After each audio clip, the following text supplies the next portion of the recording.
শুভ সকাল বন্ধুরা, আমি মধু চলে এসেছি একটা নতুন ভিডিও নিয়ে। মেঘাচারু সারাদিনে তোমাদের সবাইকে স্বাগত জানিয়ে আজকে ভিডিওটা আমি শুরু করছি।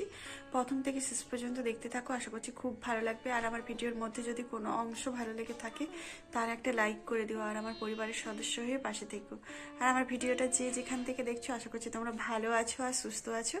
আমরাও বেশ ভালো আছি। তবে এই ভালো আছিটা এটা বলতে হয় সব সময় সবাইকে যে ভালো আছি, আসলে কি আমরা ভালো আছি? তোমাদের বলেছিলাম এর আগের ভিডিওতে যে মেঘা চারুর দুজনের শরীর খারাপ। সত্যি কালকে এমন একটা দিন গেছে, মানে সারা রাত্রি তো ঘুম হয়নি।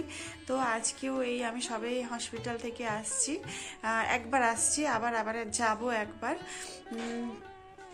তো তোমাদের বলবো কি হয়েছে না হয়েছে সেই সব কথা বলবো। তো দেখতে থাকো, তোমরা নিশ্চয়ই জানতে পারবে। আজকে হচ্ছে শনিবার। শনিবার মেঘার সকাল সকাল গান ছিল, গানের ক্লাস ছিল। ও তো দুটো গানের ক্লাস করেনি পরীক্ষার জন্য।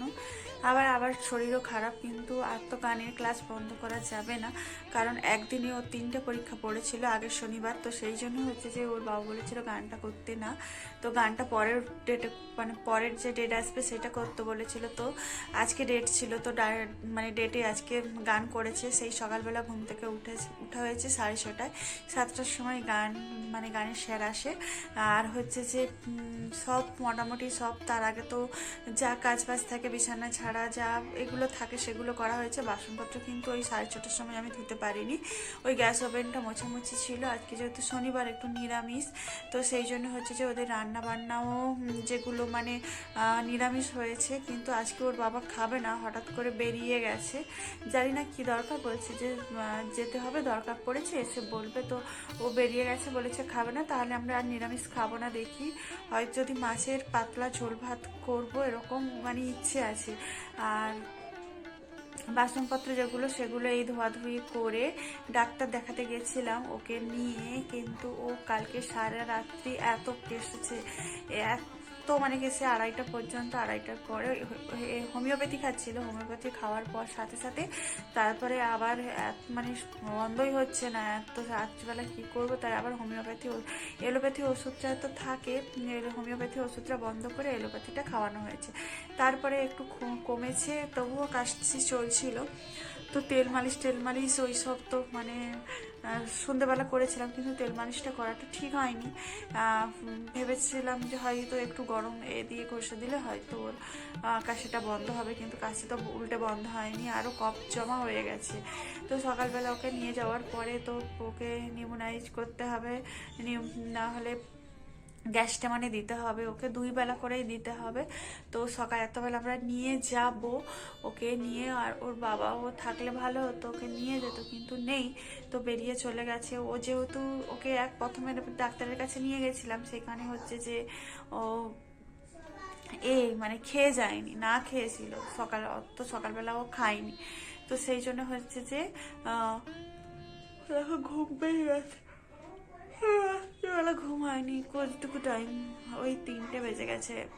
ও 2:30টায় শুয়েছে, শুতে শুতে করতে ঘুমাতে তারপরে কখন আমার ঘুম ধরছে, 3টে লাস্ট দেখেছি, তারপরে কখন ঘুম ধরেছে। তো ঘুম আসছে না বলে ফোন দেখছিলাম, ফোন দেখলে তো আরও ঘুম আসছে না, সেই জন্য আমি ইচ্ছা করে বন্ধ করে রেখে দিয়েছি। তো তখন খাওয়া ছিল না ওর, এখন আবার ও কিছু খেতে চাইছে না, বলছে আমাকে একটু মুড়ি দাও। মুড়ি খেয়েছে, আমি রুটি করেছিলাম, গোলা রুটি স্যারের জন্য টিফিনে।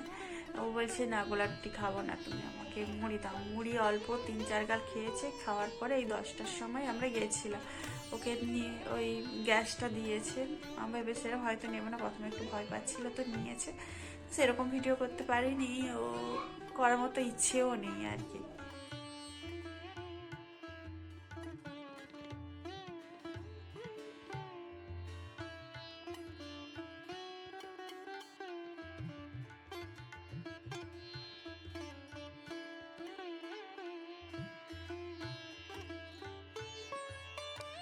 কোথায়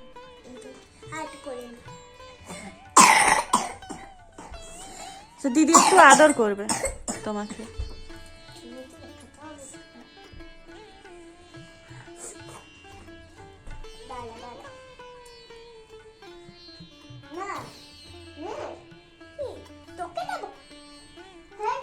এরকম করিস না।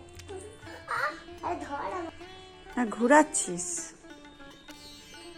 ঘোরাও। আমি উল্টো পড়ে যাবো। দেখো আমার ছেলে ওয়েটটা একটু বেশি বেড়ে গেছে। সোয়েটারও পরে আছে বলে তাই। পাতা পাচ্ছি না। রেখে দাও চারু, এখানে বসো, চুপ করে বসো। চারু খেলতে হবে না, এই ওর কাশি শুরু হয়ে যাবে, ওকে ওরকম ডিস্টার্ব করিস না, হ্যাঁ? ঠিক আছে।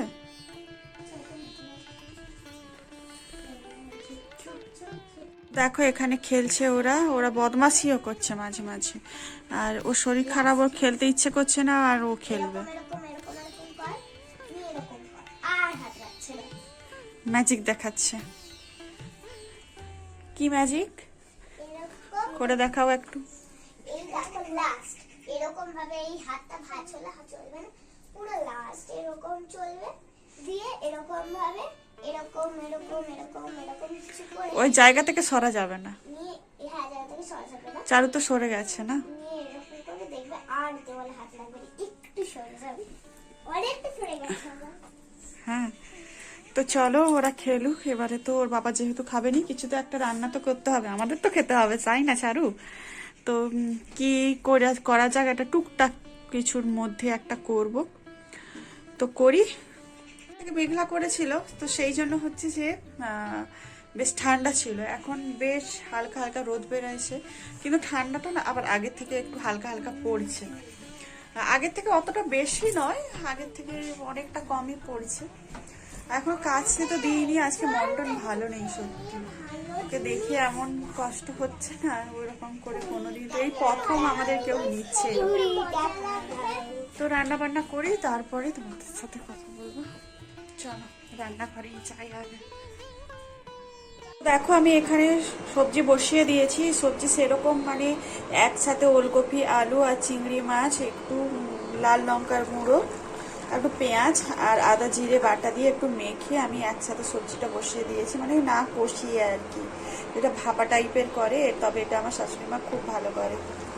আর এখানে হচ্ছে কুকারে ভাত বসিয়েছি, কারণ মেঘার বাবা যেহেতু খাবে না, সেই জন্য ওদের একটু নরম নরম ভাত করব, তো সেই জন্য এখানে কুকারে ভাত বসিয়েছি। আর এখানে বেগুন পোড়া দিয়েছিলাম, এই যে তেলটা হচ্ছে যে যাতে ছাড়ে, তার জন্য হচ্ছে নরম হয়, তো সেই জন্য হচ্ছে গলে যায়, সেই জন্য হচ্ছে যে দিয়েছিলাম, তো কিছু হয়নি। আর এখানে দেখো বেগুনটা পুড়িয়ে নিয়েছি, এটা পেঁয়াজ লঙ্কা ধনেপাতা দিয়ে কাঁচা সব কিছু দিয়ে মাখবো। ভিডিওটা আমি এখানে শেষ করছি, তোমরা ভালো থেকো, সুস্থ থেকো, দেখা হবে আমার পরবর্তী ভিডিওতে। আর আমার ভিডিওর মধ্যে যদি কোনো অংশ ভালো লেগে থাকে তাহলে একটা লাইক করে দিও। Tata, bye bye.